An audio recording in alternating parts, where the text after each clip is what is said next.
سلام، امیدوارم حالتون خوب باشه. این حرفایی که امروز دارم میزنم هیچ ربطی به اصلاح طلب و اصولگرا و اینا نداره.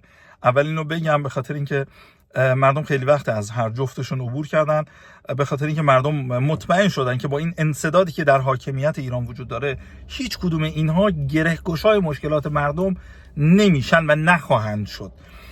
اما این که در مورد سعید جلیلی میام حرف میزنم یا استوری میذارم به این خاطر هستش که من توی صدا و سیما تنم به تنه آدمای اینا خورده. هیچ حد و مرزی ندارن. جالب، ناراحت میشن بهشون میگن شما شبیه طالبانی. نه عزیزم، شما شبیه طالبان نیستی، شما بدتر از طالبانید، شما عوضی‌تر از طالبانید. شما زندگی و معیشت مردم رو گروگان گرفتید، فقط به ایدئولوژی خودشون فکر میکنن و اصلا براشون مهم نیست که این ایدئولوژی که دارن باعث شده مردم این همه بدبخت بشن، مردم این همه فقیر بشن.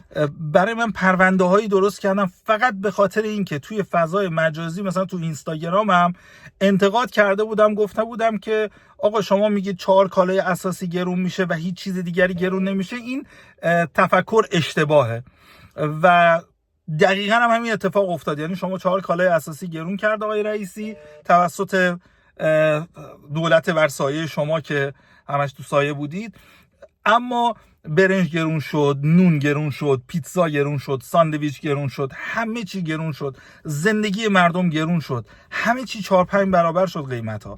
تمام همین بچه‌های فرقه پایداری رو آورده کرده سالهاست تو صدا و سیما، بهشون برنامه داده، مجری شدن، تهیه کننده شدن، پول بینشون پخش کرده. این پولایی که الان ارتش سایبری را میندازن و میبینید تو فضای مجازی کار میکنن، پولاش همه از تو همین صدا و سیما داره داده میشه. آقای جلیلی گفته من حرف منتقدین رو میشنوم. آقای جلیلی، برادر شما وحید جلیلی که تو صدا و سیماست، برید بپرسید ببینید که چه پرونده هایی برای بچهای سازمان درست کردن. برای من پرونده درست کردن فقط به این خاطر که چرا من توی اینستاگرامم گفتم دارو کمه، گفتم داروی سرطانی کمه، در صورتی که خودم با سرطان داشتم دست و پنجه نرم می‌کردم و میرفتم تو صفای دارو جلوی داروخانه 13 آبان و بقیه داروخانه‌ها صف وای میستم و با چشم داشتم میدیدم که مردم تو صف داروهای سرطانی هستن، مردم توی صف داروهای خاص هستن و این داروها رو با چندین برابر قیمت باید تهیه کنن، جوری که حتی بیخیال درمان میشدن و میرفتن دیگه خودشونو میذاشتن برای خداحافظی. باید نمیدونم ما مقاومت بکنید. آقا شما برید یه جای دیگه مقاومت کنید.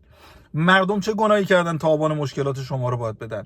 مردم چه گناهی کردن که شما با زمین و زمان میخواید بجنگید؟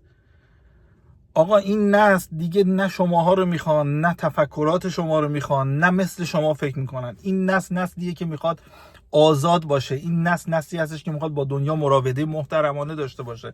این نسل با دانشیه. این نسل باهوشتریه. این نسلی هستش که تو دنیای اطلاعات داره زندگی میکنه. دیگه شما افراد خشک بی مغز نمیتونید برای مردم تصمیم بگیرید.